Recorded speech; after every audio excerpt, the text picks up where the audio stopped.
नमस्कार भाइयों, मैं हूं बजरंग और मोबाइल सॉफ्टवेयर सोल्यूशन में फिर से एक बार आपको स्वागत है। आज हम बात करेंगे सैमसंग की एफआरपी के ऊपर। ये सैमसंग की एफआरपी ऑनलाइन कैसे होती है, यूएसबी से कैसे होती है, किस किस तरीके से हम कर सकते हैं और किस किस टूल में क्या अपडेट है सैमसंग एफआरपी का।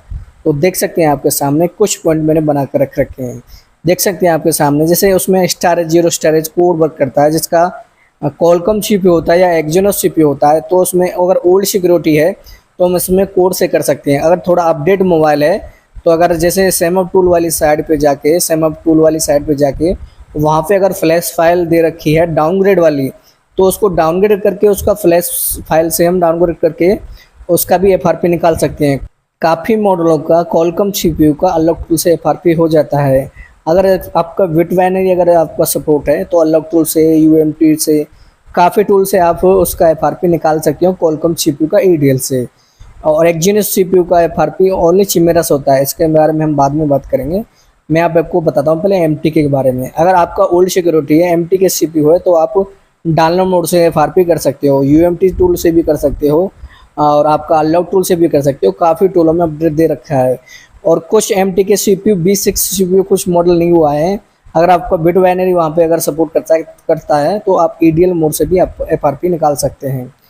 एक्जिनोस सीपीयू का ओनली चिमेरा टूल में अपडेट दे रखा है। अगर आपका एक्जिनोस सीपीयू है, आपका अगर ईडीएल वर्क कर रहा है, पहले उसका ईडीएल से चेक कर लें आपका पोर्ट ले रहा है कि नहीं ले रहा है। अगर पोर्ट ले रहा है तो आप चिमेरा टूल से एफआरपी इजीली सही तरीके से निकाल सकते हैं। चिमेरा टूल काफ़ी महंगा आता है, अगर कोई भाई अगर लेना चाहे तो ले भी सकता है, अगर उसके पास काम ज़्यादा आता है। अगर किसी भाई को अगर किसी टूल का एक्टिवेशन चाहिए या सैमसंग का एफआरपी आईएमई नंबर से कराना हो या किसी भी टूल का एक्टिवेशन कराना हो या क्रेडिट लेना हो एएमटी का, या फिर एएमटी का आपको एक्टिवेशन लेना हो, यूएमटी का एक्टिवेशन लेना हो, या फिर आईफोन का एक्टिवेशन कराना हो, कोई भी अगर ऑनलाइन एक्टिवेशन का सर्विस अगर चाहिए तो हमसे इंटरेस्ट सर्विस ले सकते हैं। अगर किसी भी पैटर्न से जिसका एफआरपी नहीं होता उसका यूएसबी से होता है। यूएसबी का काफ़ी महंगा रेट रहता है। जब किसी को अगर एफआरपी कराना होता है, अगर उसकी किसी भी तरीके से नहीं होता है, अगर क्लाइंट की मजबूरी हो तो बाद में यूएसबी से कराता है। यूएसबी का काफ़ी महंगा रेट रहता है, 1500 से 1600 रुपये के करीब।